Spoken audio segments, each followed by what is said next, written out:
오늘은 이튿날 본 것들이란 제목으로 함께 은혜를 나누려고 합니다.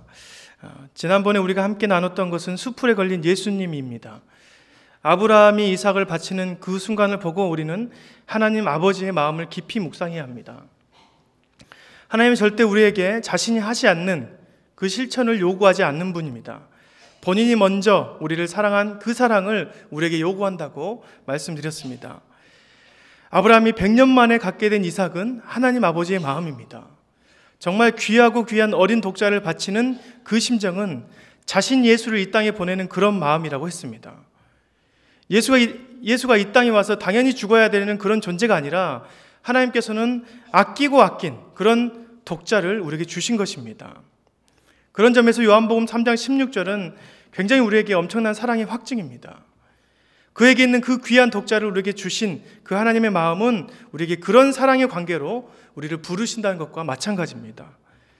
아버지가 자식을 내놓을 그런 가치가 있는 것이 이 세상에는 없습니다. 그게 바로 하나님의 사랑인 것이죠. 그런 점에서 하나님은 우리에게 자신을 주는 것보다 더 큰 사랑을 주셨습니다. 내 목숨보다 더 아까운 아들을 주신 것은 하나님이 우리에게 자신의 모든 것을 탈탈 털어서 다 주시고도 모자라서 더 주신 그 사랑을 말씀하신 것입니다. 이 점에서 우리는 예수를 믿는다는 것에 대해서 자세히 묵상해야 합니다. 우리가 예수를 믿고 하나님의 자녀가 되는 것은 하나님의 능력을 그전 조금 받은 것이 아닙니다. 예수를 믿는 것은 하나님의 전부를 받는 것입니다. 하나님께서 주신 능력을 조금 받아 누리는 것이 아니라 하나님의 전부를 받는 역사를 하는 것입니다. 그러니 우리는 예수를 통해서 엄청난 것들을 받은 것이라고도 말할 수 있는 것이죠. 또 다시 우리가 한 가지 더 묵상해야 될 것이 무엇입니까? 바로 예수님께서 우리의 어린 양 되었다는 것이죠. 요한복음 1장 29절에 있는 것처럼 그 하나님의 어린 양은 바로 예수님이라는 것을 말하는 것입니다. 또한 이삭을 바치는 그 아브라함에게 하나님의 순양을 수풀에 매달아 놓으셨습니다. 저는 요한복음 1장 29절을 읽으면서 이삭 뒤에 있는 수풀에 걸린 양을 상기하였습니다. 수풀에 걸린 하나님이 준비하신 그 어린 양이 지금 너의 뒤에 있으니 보라는 것입니다. 요한복음 1장 29절 보라 하나님의 어린 양이로다. 수풀에 걸린 어린 양 예수가 이제 십자가의 모습으로 매달려 있습니다. 그 십자가는 언제나 우리 주변에 있다는 것이죠. 여러분의 뒤편을 언제나 보십시오. 수풀에 걸린 예수가 항상 여러분을 위해서 준비하고 있습니다. 하나님께서 여러분의 모든 삶을 인도하기 위해서 준비하신 어린 양이십니다. 그 어린 양이 십자가에 달리셔서 우리를 위해 죄사해 주시기 위해서 준비하고 계신 것이죠. 여호와 이레입니다. 우리가 이 어린 양을 의지해야 합니다. 이 어린 양은 어떤 사람에게는 세게 임하고 어떤 사람에게는 적게 임하는 것이 아니라 모든 자들에게 동일하게 역사하시는 어린 양이십니다. 그 어린 양을 의지할 때 우리에게 모든 것이 가능해지는 것이죠. 하나님이 친히 준비해 주신 그 완벽한 제물 대신 예수를 항상 의지하며 살아가시는 저와 여러분의 삶이 되시길 간절히 소망합니다.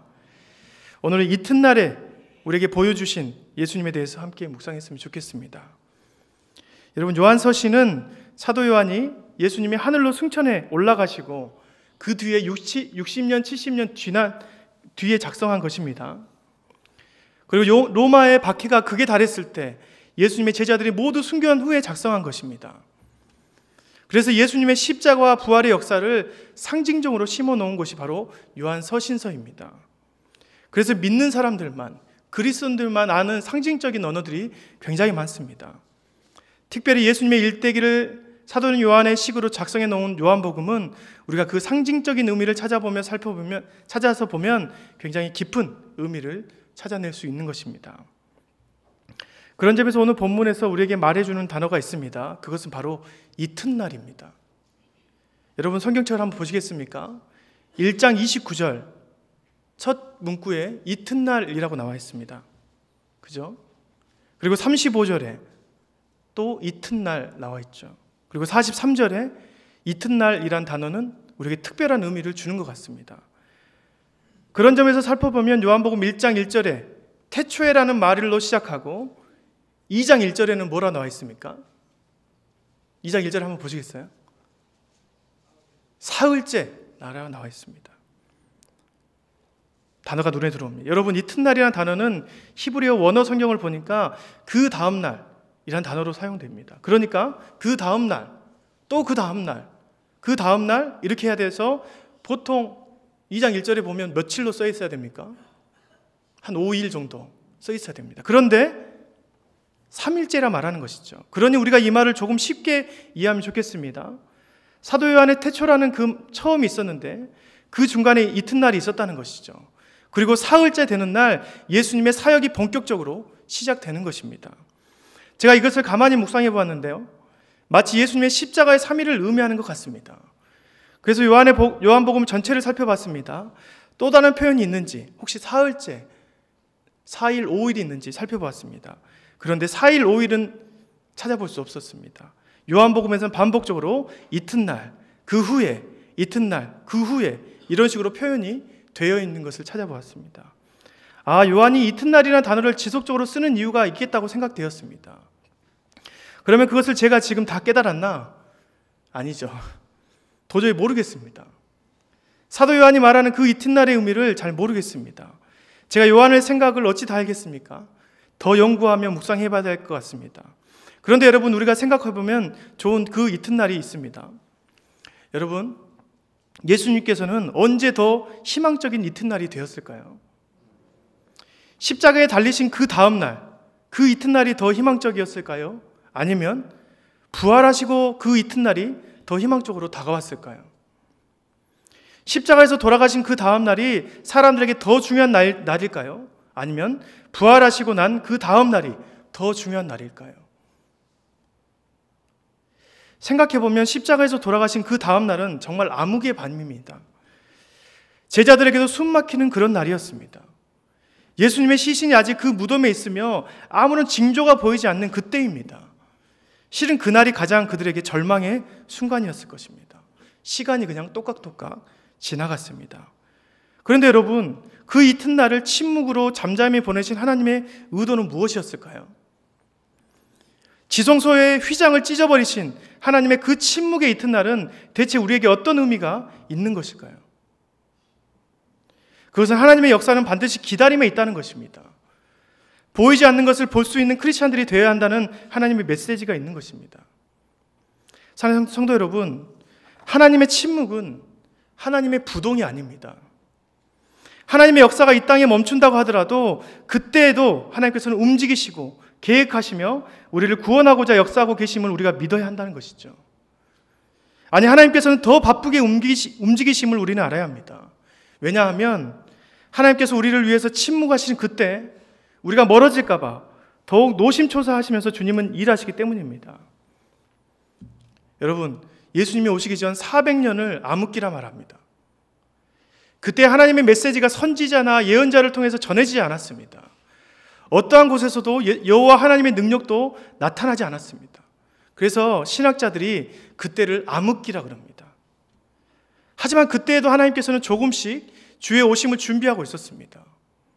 로마의 통치하에 통합된 복음에 알맞은 언어를 주셨습니다. 그 발전되고 통합된 나라를 통해서 복음이 급속도로 퍼질 수 있는 도로와 환경을 만들어 놓으셨습니다. 아무리 암흑기라고 하더라도 하나님께서는 움직이며 계신 것이죠. 오히려 혼자서 일하시니까 더욱 바쁘게 일하신 때가 바로 그때일 것입니다. 혹여나 우리가 변심할까 봐 하나님의 주권적인 역사를 더욱 크게 만들어 가시는 활동들을 지나간 후에 우리가 깨달을 수 있는 것이죠. 오늘 1장에서 나오는 이튿날에서는 정말 사도 요한이 우리에게 말해주고 싶은 단어가 있습니다. 보다입니다. 보다. 여러분, 요한복음 1장 하반부 29절부터 보시면요, 보는 것을 굉장히 많이 강조하고 있습니다. 보라, 무엇을 보시니, 무엇을 보았더라.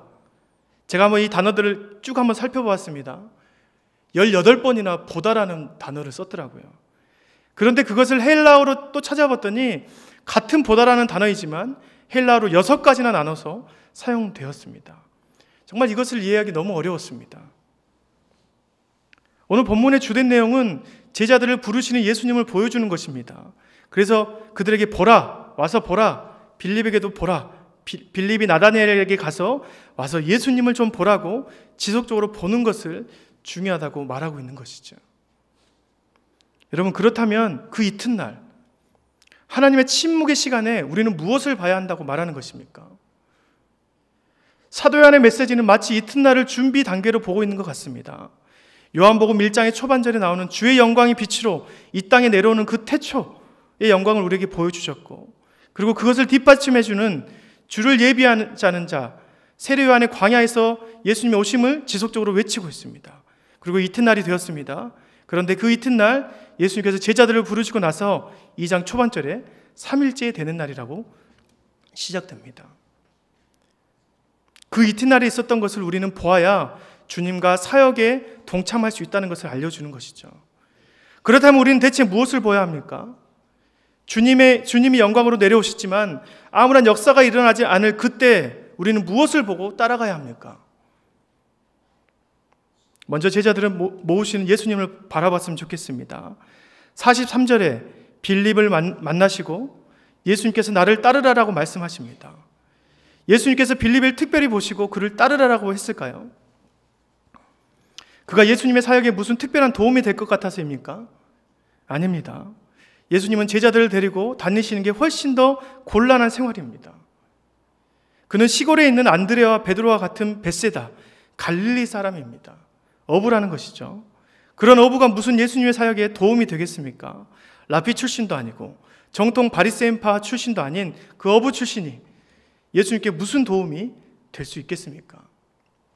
예수님의 능력이면 자연적으로 사람들이 모일 것입니다. 붙고 따라다니며 더 유능한 사람들이 제자가 되고 싶어서 따랐을 것입니다. 그런데 예수님께서는 특정 인물을 택하시고 그들을 따라오라고 하시는 것입니다. 정말 중요한 것은 그분이 우리를 보고 있었다는 것이죠. 빌립을 먼저 보고 계셨고 나다나엘을 먼저 보고 계셨다는 것입니다. 여러분 48절을 한번 보시겠습니까? 48절입니다. 나다나엘이 이르되 어떻게 나를 아시나이까? 예수께서 대답하여 이르되 빌립이 너를 부르기 전에 내가 무화과 나무 아래에 있을 때 보았노라. 하나님의 침묵의 시간에 그분은 우리를 다 살펴보고 계셨다는 것이죠. 우리에게 아무런 역사가 일어나지 않을 그때 그분은 우리를 살펴보고 계신 것입니다. 하나님을 찾고 부르짖어도 우리에게 그분의 능력이 임하지 않는다고 생각될 때 그분은 우리를 살펴보고 있다는 것입니다. 그분이 우리를 살펴보고 있다는 것이 얼마나 감사한 일입니까? 세상이 나를 배신한 것 같습니다. 즐겁게 지내던 세상이 하루아침에 지옥같이 느껴지는 그때 아무리 부르짖어도 하나님께서는 침묵하고 있을 것 같다는 그때 하나님 우리를 보고 계시는 것입니다. 여러분, 그분이 우리를 보고 계신다는 것은 참으로 감사한 일입니다. 왜 그렇습니까? 그분은 능력자이십니다. 그 능력자께서 우리를 너무나 사랑하십니다. 그런데 그분이 우리의 고통을 보시고 보고만 계신다는 것입니다.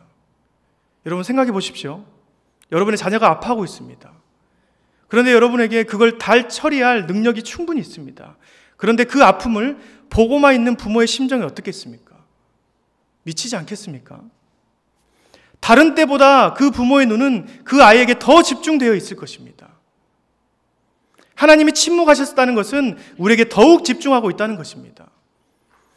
그분의 눈은 불꽃같이 우리를 보호하고 계시는 것입니다. 어느 때보다 더욱 집중하며 그 시간들을 준비하고 있는 것입니다. 그분이 그 침묵의 시간을 깨고 나오는 그 시간 후에는 어느 때보다 더 귀한 영광이 기다리고 있다는 것을 우리는 깨달아야 합니다. 또 한 가지 그분이 우리를 보고 있다는 것은 우리가 그분 앞에서 완전해야 한다는 것이죠. 나는 전능한 하나님이라 너희는 내 앞에서 완전하라. 우리가 그분 앞에서 완전해야 하는데 그분의 눈동자를 피해서 떠나고 싶을 때가 얼마나 많습니까? 세상을 살아갈 때 그분의 눈동자가 부담스러울 때가 있다는 것이죠.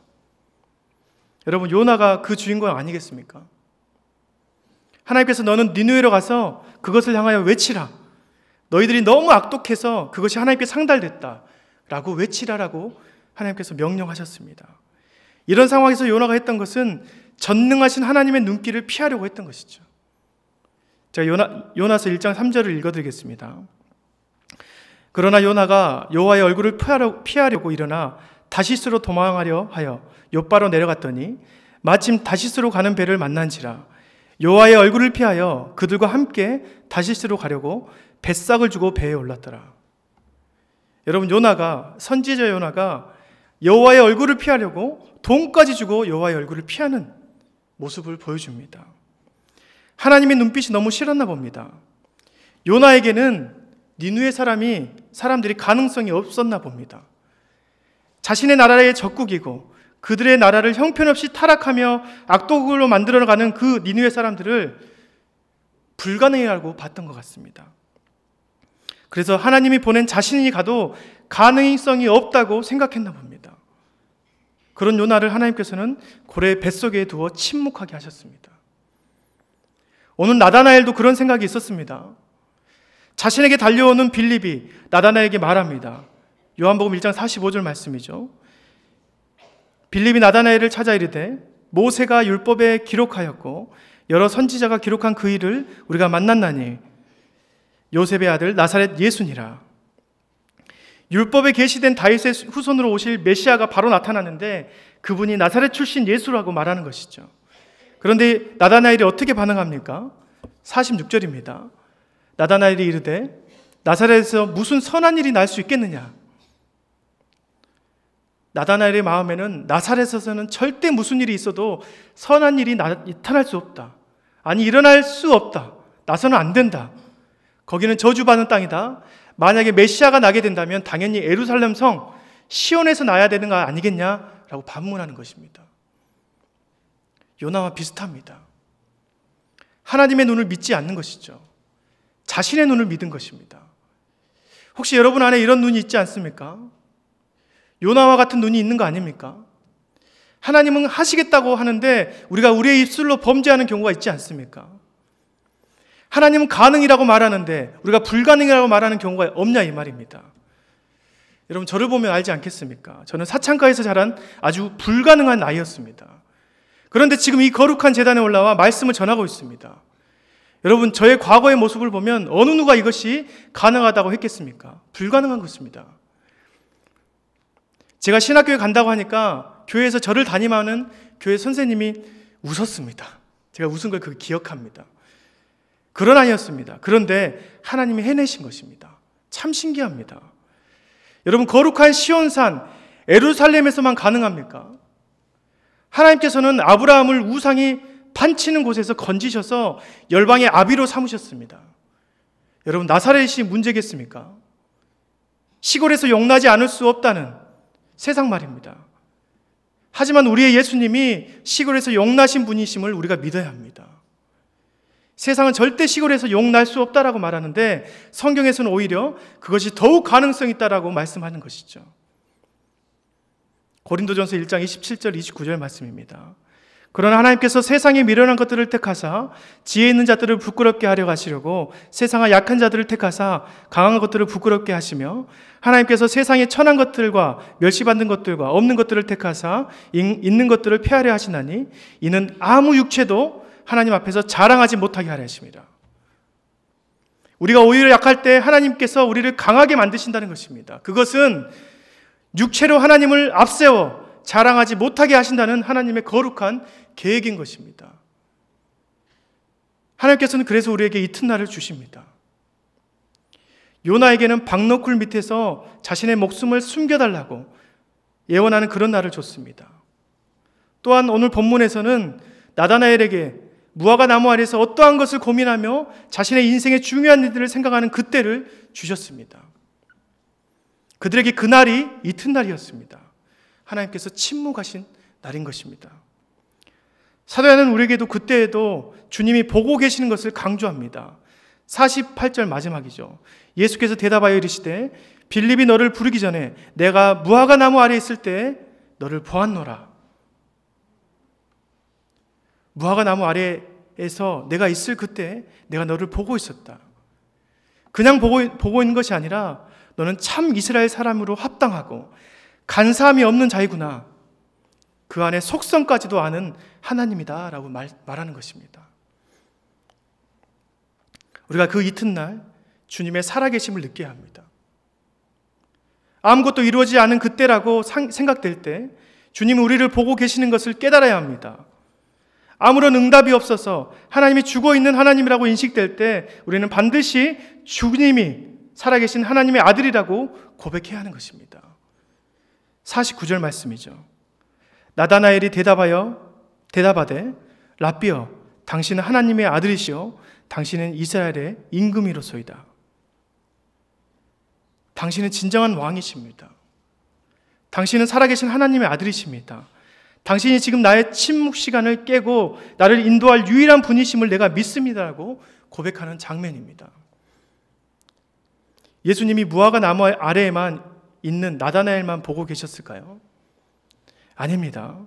그의 인생을 온전히 다 살피고 계셨습니다. 그래서 그의 인생의 평가를 내리신 것입니다. 너는 참 이스라엘 사람이다. 그 속에 간사한 것이 전혀 없는 사람이다 라고 말씀해 주신 것입니다. 여러분, 여러분의 침묵의 시간은 언제입니까?